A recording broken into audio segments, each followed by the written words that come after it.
আসসালামু আলাইকুম, সবাই কেমন আছেন? আজকে আমার মেয়ে অনেক দিন পর তার বাইকটা বের করেছে, ভালো করে পরিষ্কার করছে। বাবাকে দেখে শিখেছি কিভাবে বাইক পরিষ্কার করতে হয়। তাই আজকে বিকালে ঘুরতে যাবে, তাই খুব মনোযোগ দিয়ে বাইকটি পরিষ্কার করছে। সে আজকে অনেক খুশি, অনেক দিন পর সে বাইক চালাবে, তাই অনেক সুন্দর করে বাইকটি পরিষ্কার করছে।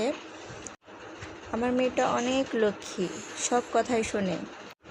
নিজের কাজ সে নিজেই সুন্দর মতো করতে পারে।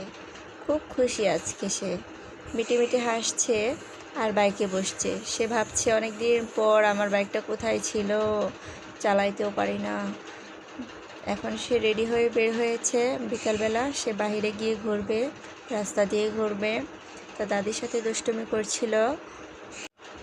সারাদিন সে দাদাকে দেখেনি, তাই তার দাদার সাথে দেখা করতে যাবে। খুব খুশি সে। দাদির সাথে এখন সে বাহিরে যাবে দাদার সাথে দেখা করতে। মেয়েটা আমার দিন দিন অনেক বড় হয়ে যাচ্ছে। সবাই মাশাআল্লাহ বলবেন আর আমার মেয়ের জন্য দোয়া করবেন। আমার মেয়েটা বড় হয়ে যাচ্ছে। সবাই ভিডিওটা দেখার জন্য অনেক ধন্যবাদ। সবাই ভালো থাকবেন।